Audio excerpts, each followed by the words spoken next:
Yes, all students, I once again welcome you back for enlighten educators. ಇವತ್ತು ಬೆಳಗಿನ ವೀಡಿಯೋನ ಎಲ್ಲ ವಾಚ್ ಮಾಡಿದ್ದೀರಾ ಅಂತ ನಾನು ಅಂದ್ಕೊಂಡಿದ್ದೀನಿ.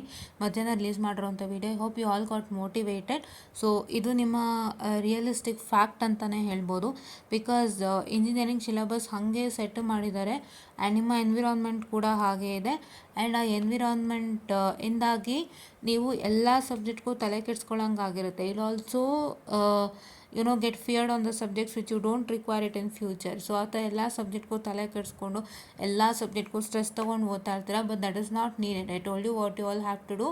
You all have to study according to the importance of the subject. Which is less important, you all have to study according to the question papers, important questions and so and you need to just practice that and write in your exam and leave it afterwards. But the one subject which is having importance in your future, you not only need not to study for exams, you also have to study for interviews then and there itself. So exam ge ಓದಿರ್ತೀರಲ್ವಾ, ಅದೇ ನಿಮ್ಮ ಇಂಟರ್ವ್ಯೂಗೂ help ಆಗುತ್ತೆ. Those concepts has to be remembered till your end and those notes has to be kept with you, right?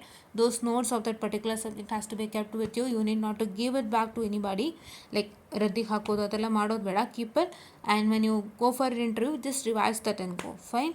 Okay, so ಈ ಥರ ಒಂದು ಕೆಲಸಗಳನ್ನ ಮಾಡಿ stress ತೊಗೋಬೇಡಿ. ಇನ್ನೂ ನಿಮಗೆ ಸಮಯಾವಕಾಶ ಇದೆ to reach a heights, right? And next ಇವಾಗ ನಾನು ಬಂದಿರೋ ಮ್ಯಾಟ್ರ್ ಏನು ಅಂತ ಹೇಳಿದ್ರೆ, so the first matter is, so ಮತ್ತೆ ಅದೇ ಕ್ವೆಶನ್ ಕೇಳ್ತಿದ್ದೀರಾ ಮ್ಯಾಮ್. ಬಿ ಟಿ ಡಿ ಯಾವುದು ಅಂತ ನಂಗೆ ಗೊತ್ತಿಲ್ಲ. I hope it's another subject which is not of a department. So B T D 12 marks ಬಂದಿದೆ. Can I apply for revaluation? I can revaluation ಮಾಡ್ಬೋದಾ? So ನಿಮಗೆ confident ಇದ್ದರೆ ನೀವು apply ಮಾಡಿ. ಇದನ್ನು ನಾನು ಜಡ್ಜ್ ಮಾಡೋಕ್ಕಾಗಲ್ಲ. ನಾನು ಆವತ್ತೇ ಹೇಳಿದ್ದೀನಿ, ನೀವು ಕೇಳ್ತೀರಾ, ನಾನು ಹಾಕಿಂತೀನಿ, ಹೌದಲ್ವಾ? ಸೊ ನಾನು ಹಾಕಿಂತೀನಿ. ಸೊ ನೀವು ರಿವ್ಯಾಲ್ಯೂಷನ್ಗೆ ಹಾಕ್ತೀರಾ, ಪಾಸ್ ಆಗಲಿಲ್ಲ, ಅವಾಗ ನೀವು ಯಾರನ್ನ ಬ್ಲೇಮ್ ಮಾಡ್ತೀರಾ? You will blame me stating that ma'am told I believed I applied for revaluation, that doesn't worked out. ಅದು ಬೇಡ.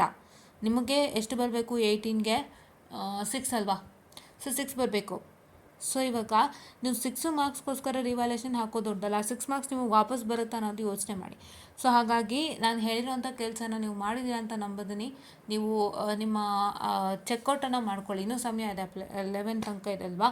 ಸೊ 11th ತನಕ ಸಮಯ ಇದೆ. ಅಲ್ಲಿ ತನಕ ನೀವು ಚೆಕ್ ಮಾಡ್ಕೊಳ್ಳಿ. ನೀವು ಬರೆದಿರೋ ಆನ್ಸರ್ಸು ಮತ್ತು ನಿಮ್ಮ ಮೆಟೀರಿಯಲ್ಸ್ಗೆ ಚೆಕ್ ಮಾಡ್ಕೊಂಡು if everything is proper then you apply for evaluation without fail. ಹೌದಾ? ಇಲ್ಲ ಅಂತಂದರೆ ಬೇಡ, ಅಷ್ಟೇ ನಾನು ಹೇಳೋದು. ಯಾಕಂದರೆ ನಾನು ಯಾರ ಪೇಪರ್ನೂ ನಾನು ನೋಡಿಲ್ಲ. ನಾನು ನಿಮ್ಮ ಆನ್ಸರ್ ಸ್ಕ್ರಿಪ್ಟನ್ನ ನೀವೇ ಬರೆದಿದ್ದೀರಾ, ನೀವು ಹೇಗೆ ಬರೆದಿದ್ದೀರಾ ಅದ್ರ ಮೇಲೆ ನೀವು ರಿವ್ಯಾಲ್ಯೂಷನ್ಗೆ ಅಪ್ಲೈ ಮಾಡಬೇಕು. I can't tell. It is not just judging with respect to the marks. ಈಗ 12 ಅಂದರೆ 6 ಮಾರ್ಕ್ಸ್ ಬಂತು, ಹಾಗೆ ರಿವ್ಯಾಲ್ಯೂಷನ್ಗೆ ಹಾಕ್ರೋ 6 ಮಾರ್ಕ್ಸ್ ತಾನೇ ಬಂದುಬಿಡುತ್ತೆ. ಅವೆಲ್ಲ ನಾನು ಹೇಳ್ಬೋದು. ಬಟ್ ಏನಾಗುತ್ತೆ, 6 ಮಾರ್ಕ್ಸ್ ಕೊಡಬೇಕು ಅಂದರೆ ಅವ್ರು ನೀವು ಚೆನ್ನಾಗಿ ಬರ್ತಿರ್ಬೇಕಲ್ವಾ? ಎಲ್ಲಿಂದಾದ್ರೂ ನಿಮಗೆ ಹುಡುಕಿ 6 ಮಾರ್ಕ್ಸ್ ಕೊಡಬೇಕು ಅಂದರೆ, ಎಲ್ಲೆಲ್ಲಿಂದನೋ ನೋಡಿ ಒಂದೊಂದು ಮಾರ್ಕ್ಸ್ ಜಾಸ್ತಿ ಮಾಡಿ 6 ಮಾರ್ಕ್ಸ್ ಮಾಡಬೇಕು ಅಂದರೆ ನೀವು ಚೆನ್ನಾಗಿ ಬರೆದಿರ್ಬೇಕಲ್ವಾ? That is one main important thing that happens to takes place ಅಲ್ವಾ? ಸೊ ಹಾಗಾಗಿ how can I judge that, right? ಆ ಥರ ಜಡ್ಜ್ ಮಾಡಿದರೆ ಸುಮಾರು ಜನಕ್ಕೆ ಲಾಸ್ ಆಗಿದೆ. ಆದರೆ ತುಂಬ ನಮ್ಮ ಟೈಮಲ್ಲಂತೂ ಆ ಥರ ಹೇಳ್ತಾನೇ ಇದ್ರು. But that doesn't work out. If you have written it in a proper manner, ನಿಮಗೆ 12 ಬಂದಿದ್ರು ಕೂಡ ಎಲ್ಲೋ ಒಂದು ಕಡೆ 6-7 ಮಾರ್ಕ್ಸ್ನ ತೆಗೆದುಕೊಡ್ತಾರೆ. ನೀವೇ ಬರ್ದಿಲ್ಲ ಅಂದಾಗ ಎಲ್ಲಿಂದ ಕೊಡ್ತಾರೆ? ಸೊ ಜಸ್ಟ್ ಸುಮ್ಮನೆ ಬಾಯಿ ಮಾತಿಗೆ ಹೇಳ್ತಾರಷ್ಟೇ, but that doesn't work out. Okay, yes. And second important thing ಇವ್ರು ಕೇಳಿದ್ದಾರೆ, ಚೈತ್ರ ಅವರು. ಮ್ಯಾಮ್ ನೆಟ್ವರ್ಕ್ ಅನಾಲಿಸಿಸ್ 8 ಬಂದಿದೆ, ರಿವ್ಯಾಲ್ಯೂಷನ್ ಹಾಕಲ್ಲ ಮ್ಯಾಮ್, ನನಗೆ ಕಾನ್ಫಿಡೆನ್ಸ್ ಇದೆ, please tell me. So confidence ಇದ್ದರೆ ಹಾಕಿ. ನಾನು ಅದೇ ಹೇಳೋದು, ಇನ್ನೇನು ಹೇಳಿಲ್ಲ ನಾನು. ಹೌದಾ? ಇಷ್ಟು ದಿನ ನೀವು ಹೊಸ ಸಬ್ಸ್ಕ್ರೈಬರ್ ಅಂತ ಹೊಸಬ್ರು ಅಂತ ಕಾಣುತ್ತೆ. ಸೊ ಸಬ್ಸ್ಕ್ರೈಬ್ ಆಗಿಬಿಟ್ಟು ನಮ್ಮ 4 ಸೆಕೆಂಡಿಂದ ನಾನು ಮಾಡಿರೋಂಥ ವೀಡಿಯೋಗಳನ್ನ ಚೆಕ್ಔಟ್ ಮಾಡಿ. ನಾನು ಹೇಳ್ತಾ ಇರೋದೇ ಅದು, ನಾನೇನು ಹೇಳ್ತಾ ಇಲ್ಲ. ಅದಕ್ಕೆ ಮುಂಚಿತವಾಗೇ ಹೇಳಿಬಿಟ್ಟೆ, ಸೊ ದಟ್ ನೀವು ಪ್ರೀ ರೆಡಿ ಇರಬೇಕು ಅಂತ. ಇವೆಲ್ಲ pre requests that you have to do before you apply for evaluation. ಹೌದಾ? ನಾನು ಹೇಳಿರೋಂಥ ಮೆಟೀರಿಯಲ್ಸ್ ಅನಲೈಸ್ ಮಾಡೋವಂಥದ್ದು, ನಿಮ್ಮ ಆನ್ಸರ್ಸ್ ಪರ್ಫೆಕ್ಟ್ ಇದೆಯಾ ಅಂತ ನೋಡೋವಂಥದ್ದು ಎಲ್ಲ it is a pre requests that you have to do before you apply for evaluation. ಸುಮ್ಮನೆ ಖಾಲಿ ಕೈಯಲ್ಲಿ ಏನೂ ನೋಡ್ದಂತೆ ರಿವ್ಯಾಲ್ಯೂಷನ್ಗೆ ಹಾಕ್ಬಿಡೋದಲ್ಲ. ನಂಗೆ 6 ಮಾರ್ಕ್ಸ್ ಬರುತ್ತೆ, ನಾನು ಹಾಕ್ಬಿಡ್ತೀನಿ, ನಾನು 6 ಕೊಡಲ್ವಾ ಅಂತ ಹೇಳಿ ಹಾಕ್ಬಿಡೋದಲ್ಲ. That's a waste. Your money is also waste. ಎಷ್ಟೊಂದು ಜನಕ್ಕೆ ಅದು ವರ್ಕೌಟ್ ಆಗಿಲ್ಲ. ಅರ್ಥ ಮಾಡ್ಕೊಳ್ಳಿ, ಓಕೆನಾ? ಸೊ ನಿಮಗೆ ಕಾನ್ಫಿಡೆನ್ಸ್ ಇದೆ ಅಲ್ವಾ ಚೇತನ ಅವರೇ? Please to apply without fail. Chetana okay, your name is Chetana, right? Okay, Chetana ಅವರೇ, ಕಾನ್ಫಿಡೆನ್ಸ್ ಇತ್ತು ಅಂದರೆ ಖಂಡಿತ ಹಾಕಿ. We are not restricting you to put for evaluation. If you are 100% confident, please to apply. ಓಕೆನಾ? Yeah. And next question Nischal ಅವ್ರು ಕೇಳಿದ್ದಾರೆ, ma'am if 11 common mathematics will I pass in R V? See mathematics ಮೇಲೆ ಕೇಳ್ತಿದ್ದೀರಾ, ನಾನು ಮ್ಯಾಥ್ಸ್ದು reality already ಹೇಳಿದ್ದೀನಿ. ಮ್ಯಾಥ್ಸ್ಗೆ ನಿಮಗೆ steps perfect ಇತ್ತು, ಆನ್ಸರ್ ಪರ್ಫೆಕ್ಟ್ ಇತ್ತು ಅಂದರೆ ನಿಮಗೆ ಮಾರ್ಕ್ಸ್ ಕೊಡೋವಂಥದ್ದು. ಸ್ಟೆಪ್ಸು ಅವ್ರು ಮೆನ್ಷನ್ ಮಾಡಿರ್ತಾರೆ, ಲಾಂಗ್ ವಿತ್ ಆನ್ಸರ್ಸು ಮೆನ್ಷನ್ ಮಾಡಿರ್ತಾರೆ. ಅವ್ರು ಅರ್ಧ ದಾರಿ ಅಂತೂ ಮೆನ್ಷನ್ ಮಾಡೋದಿಲ್ಲ, ಲೈಕ್ ಹಾಫ್ ಪಾರ್ಟ್ ಆ್ಯಂಡ್ ಲಾಸ್ಟಿಗೆ ಆನ್ಸರ್ ಬರೆಯುವಂಥದ್ದು ಆ ಥರ ಎಲ್ಲ ಅವ್ರು ಮಾಡಲ್ಲ. ಸ್ಟೆಪ್ಸನ್ನು ಕೂಡ ಮೆನ್ಷನ್ ಮಾಡಿರ್ತಾರೆ ಮ್ಯಾಥಮೆಟಿಕ್ಸ್ಗೆ. ಸೊ ನೀವು ಆ ಸ್ಟೆಪ್ಸು ಮತ್ತು ಆನ್ಸರ್ಸು ಮತ್ತು ಅವ್ರಿಗೇನು ರಿಕ್ವೈರ್ಡ್ ಬೇಕೋ ಅದನ್ನು ಸ್ಯಾಟಿಸ್ಫೈ ಮಾಡಿತ್ತು ಅಂದರೆ ಮಾತ್ರ ನಿಮಗೆ ಒಂದು 100% ಪಾಸ್ ಆಗ್ತೀರಾ. ಸೊ ನೀವು ಅದನ್ನು ಸ್ಯಾಟಿಸ್ಫೈ ಮಾಡಿದರೆ ಫಸ್ಟ್ ಚೆಕ್ ಮಾಡ್ಕೊಳ್ಳಿ. ನೀವು 11 ಬಂದಿದ್ರು ಅದ್ರಲ್ಲಿ ಪಾಸ್ ಆಗಲ್ಲ ಮ್ಯಾಥಮೆಟಿಕ್ಸು, ಅದು 200% true, because it only realise upon the problem, the steps and ಯಾರ್ ಯೂನಿಟ್ಸ್. SI ಯೂನಿಟ್ಸ್ ಏನಾದ್ರು ಇತ್ತು ಅಂದರೆ ಅದಕ್ಕೆ ಅದ್ರ ಮೇಲೆ ರಿಲೈ ಆಗುತ್ತೆ. ಸೊ ಅದನ್ನೆಲ್ಲ ನೀವು ಪರ್ಫೆಕ್ಟಾಗಿ ಮಾಡಿತ್ತು ಅಂದರೆ ಖಂಡಿತ ನಿಮಗೆ ಮಾರ್ಕ್ಸ್ ಸಿಗುತ್ತೆ. ಇಲ್ಲಾಂದರೆ ನೀವು 11 ಬಂದಿದ್ದು ರಿವಾಲ್ಯೂಷನ್ಗೆ ಹಾಕಿದ್ರು ಅವ್ರು ಕೊಡೋಕ್ಕಾಗಲ್ಲ, ಬಿಕಾಸ್ ಅವರು ನಿಮಗೀಗ 11 ಮಾರ್ಕ್ಸು ಎಷ್ಟು ಬರಬೇಕು, 7. ಇನ್ನು 7 ಮಾರ್ಕ್ಸ್ ಹುಡುಕಬೇಕು ಅಂದರೆ ನೀವೆಲ್ಲೆಲ್ಲರೂ ಕರೆಕ್ಟಾಗಿ ಬರೆದಿತ್ತು ಅಂದರೆ ಅಲ್ಲಿ ಇಲ್ಲಿ ಒಂದೊಂದು ಮಾರ್ಕ್ಸನ್ನು ಕೊಡಬೇಕಾಗುತ್ತೆ, ಹೌದಾ? ಸೊ ಹಾಗಾಗಿ 11 ಮಾರ್ಕ್ಸ್ ಕೂಡ ರಿವಾಲ್ಯೂಷನ್ಗೆ ಹಾಕಿದ್ರು ಮ್ಯಾಥಮೆಟಿಕ್ಸ್ ವರ್ಕೌಟ್ ಆಗೋಲ್ಲ. If everything is proper only it tends to work out. ಹಂಗೆ ವರ್ಕೌಟ್ ಆಯಿತು ಅಂದರೆ ಅದು ಲಕ್ಕಿಂದ ಮಾತ್ರ ಸಾಧ್ಯ, ಬೇರೆ ಯಾವುದರಿಂದನೂ ಇಲ್ಲ. ಬಿಕಾಸ್ ನಾನು ಎಲ್ಲರಿಗೂ ರಿಯಾಲಿಟಿ ಹೇಳ್ತಾ ನಿಮ್ಮ ಒಂದು ಇದರಿಂದ ಪಾರ್ ಮಾಡ್ತಾ ಇದ್ದೀನಿ, ನಾನು ಅದನ್ನ ನೆನಪಿನಲ್ಲಿ ಇಟ್ಕೊಳ್ಳಿ, ಆಯಿತಾ? ಸೊ ನಿಮ್ಮ ಒಂದು ತೊಂದರೆಗಳಿಂದ ನಾನು ಪಾರ್ ಮಾಡ್ತಾ ಇದ್ದೀನಿ. ಬಿಕಾಸ್ ಸುಮ್ಮನೆ ದುಡ್ಡು ಹಾಕ್ಬಿಟ್ಟು 400 ರೂಪಾಯಿ 600 ರೂಪಾಯಿ ಕಳ್ಕೊಂಡು ಯಾಕೆ ಒದ್ದಾಡ್ತೀರಾ? ಅದು ನನಗೆ ಗೊತ್ತು ಏನು ರಿಯಾಲಿಟಿ ಅಂತ. ಇಷ್ಟು ವರ್ಷ ನೋಡಿದ್ದೀನಿ how is revaluation works out to be, and I know what is the reality. And if you are 100% confident, if you are 100% true only, then revaluation happens to takes place. ಇಲ್ಲ ಅಂತ ಹೇಳಿದ್ರೆ ನೀವು ಸುಮ್ಮನೆ ಬಿಟ್ಟಿಗೆ 4 6 ಬರುತ್ತೆ ಅಂತ ಹಾಕು ಒಂದು ಜನಗಳಿಗೆ, it will happen to rarest percentages that it will happen to revaluation will happen to work out and ಅವ್ರು ಪಾಸ್ ಆಗ್ತಾರೆ, ಇಲ್ಲಾಂದ್ರೆ ಇಲ್ಲ ಆ ಥರ. ಸೊ ಹಾಗಾಗಿ ಇದು ಮ್ಯಾಥಮೆಟಿಕ್ಸ್ ಆಗಿರೋದ್ರಿಂದ ತುಂಬ ಯೋಚನೆ ಮಾಡಿ, ಇನ್ನೂ ಸಮಯ ಅದೇ ಚೆಕ್ಔಟ್ ಮಾಡಿ ರಿವ್ಯಾಲ್ಯೂಷನ್ಗೆ ಹಾಕಿ, ಆಯಿತಾ?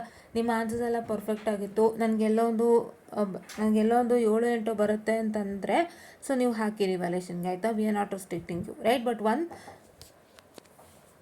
once you need to make that, make sure that you are going to check it out with things, ಆಯಿತಾ? you are going to check it out with things, ಆಯಿತಾ? ಥಿಂಗ್ಸ್ ಜೊತೆ ಚೆಕ್ ಮಾಡಿ, ನಿಮ್ಮ ಆನ್ಸರ್ಸ್ ಎಲ್ಲ check ಮಾಡಿ perfect ಆಗಿದ್ರೇ ಹಾಕಬೇಕು, ಓಕೆನಾ? Fine. Then so ಇದಿಷ್ಟು ಇವತ್ತಿನ ಅಪ್ಡೇಟ್ ಆಗಿತ್ತು. ಆ್ಯಂಡ್ ಇದು ಎಲ್ಲರಿಗೂ ಅಪ್ಲೈ ಆಗುತ್ತೆ, ದಯವಿಟ್ಟು ಅರ್ಥ ಮಾಡ್ಕೊಳ್ಳಿ. ಇದು ಎಲ್ಲರಿಗೂ ಅಪ್ಲೈ ಆಗುತ್ತೆ. ಯಾಕೆ ಅಂತಂದರೆ money is not that money has a lots of importance in your life, ಹೌದಾ? ದುಡ್ಡಿಗೆ ತುಂಬ ಪ್ರಾಮುಖ್ಯತೆ ಇದೆ. ಇವತ್ತು 400ಗೂ ಬೆಲೆ ಇದೆ, 600ಗೂ ಬೆಲೆ ಇದೆ, ಹೌದಾ? So 400 and 600 will not come so easily, right? ಅದನ್ನು ಅರ್ನ್ ಮಾಡೋದಕ್ಕೂ how much difficult it is ಅಂತ I know in today's society, right? And how much value that money has ಅಂತಲೂ ಗೊತ್ತು. ಸೊ ಅದನ್ನು I don't want anybody to get that amount face that. So ಹಾಗಾಗಿ ನಿಮಗೆ ಈ ಒಂದು ಟಾಸ್ಕನ್ನು ಕೊಟ್ಟಿರೋದು, ಎಲ್ಲ ಮಾಡಿದ್ದೀರಾ ಅಂದ್ಕೊಂಡಿದ್ದೀನಿ. ಸೊ ನಾವು how many of you confident, please to apply for evaluation. We are not restricting you, but one who is not confident or one who is just trying to apply for evaluation, ಇಷ್ಟು marks ಅಂತರದಿಂದ ನಾನು fail ಆಗಿರೋದ್ರಿಂದ ಅಷ್ಟು marks ಅಂತರ ಅಷ್ಟು marks ನನಗೆ ವಾಪಸ್ ಕೊಡ್ತಾರೆ ಅಂತ ನಂಬ್ಕೊಂಡು ಹಾಕೋರು ಸ್ವಲ್ಪ ಎಚ್ಚರಿಕೆಯಿಂದ ಹಾಕಿ, ಅಷ್ಟೇ, ಇನ್ನೇನೂ ಇಲ್ಲ. So this is what is for today session. I hope you got it. And normal ಸೆಷನ್ಸನ್ನು ಶುರುವಾಗಿಲ್ಲ ಅಂತ ಅಂದ್ಕೊಬೇಡಿ, ಖಂಡಿತ ಶುರುವಾಗುತ್ತೆ. ಸೊ ನಾನು ಸ್ವಲ್ಪ ಟೈಮ್ ತೊಗೊಂಡು ನಿಮಗೆ ನಾರ್ಮಲ್ ಸೆಷನ್ಸ್ ಖಂಡಿತ ಮಾಡ್ತೀನಿ, ಆಯಿತಾ? ನಾರ್ಮಲ್ ಸೆಷನ್ಸ್ ಅಂತೂ ನಿಮಗೆ ಬಿಡೋದೇ ಇಲ್ಲ, ನಿಮಗಾಗೆ ನಾನಿರೋದು. At any point of time, at any moment of time, whether I am in any difficulty, I help you out, ಹೌದಾ? ಈ ಸಲ ಏನೋ ತುಂಬ ಕಾಂಪ್ಲೆಕ್ಸ್ ಆಯಿತು, where I not had lots of time. ನಿಮಗೆ ನೆಟ್ವರ್ಕು ತುಂಬ ಸಮಯ ಕನೆಕ್ಟ್ ಆಗೋಕ್ಕೆ ಆಗಲಿಲ್ಲ, ಬಿಕಾಸ್ ನಾವೇ ಜಾಮ್ ಪ್ಯಾಕ್ಟ್ ಆಗಿಬಿಟ್ಟಿದ್ವಿ, ಎಲ್ಲೋ ಒಂಚೂರು ಸ್ಪೇಸ್ ಇಲ್ಲದಂತೆ. ಸೊ ಆ ಥರ ರಿಪೀಟ್ ಆಗೋಲ್ಲ. So when ever I am free I do. So ನನಗೆ ಯಾವಾಗ ಒಂಚೂರು ಇಶ್ಯೂಸ್ ಇದ್ರೂ ಕೂಡ ಅಂಥ ಸಮಯದಲ್ಲೂ ಟೈಮ್ ಮಾಡಿಕೊಂಡೆ ನಾನು ನಿಮಗೆ ವೀಡಿಯೋಸ್ನ ಮಾಡ್ತೀನಿ. So please do watch our videos and please to get it subscribe to our channel very soon. ತುಂಬ ಅಪ್ಡೇಟ್ಸ್ಗಳು ಸಿಗುತ್ತೆ ನಿಮಗೆ, ಮೆಟೀರಿಯಲ್ಸ್ ಹಾಕ್ತಾ ಇರ್ತೀನಿ ಗೂಗಲ್ ಡ್ರೈವ್ ಲಿಂಕಲ್ಲಿ. ಆ್ಯಂಡ್ ಮೋರ್ ಓವರ್, ನೀವು ಈ ಸತಿ ಯಾರು ಸಬ್ಸ್ಕ್ರೈಬರ್ಸ್ ಇದ್ದೀರಲ್ಲ, ಎಲ್ಲರೂ ನಾರ್ಮಲ್ ಕ್ಲಾಸಸ್ನು ನೋಡ್ತಾ ಹೋಗಿ, ನಿಮ್ಮ ಇಂಟರ್ನಲ್ಸ್ಗೂ ಕೂಡ ತುಂಬ ಹೆಲ್ಪ್ ಆಗುತ್ತೆ. If you are not getting adjusted to your teacher in the very beginning, ನಮ್ಮ ಚಾನಲ್ ಇದೆ, you can just watch it out ಅಂತ ಹೇಳ್ತಾ I just wind up the session all guys, and thank you.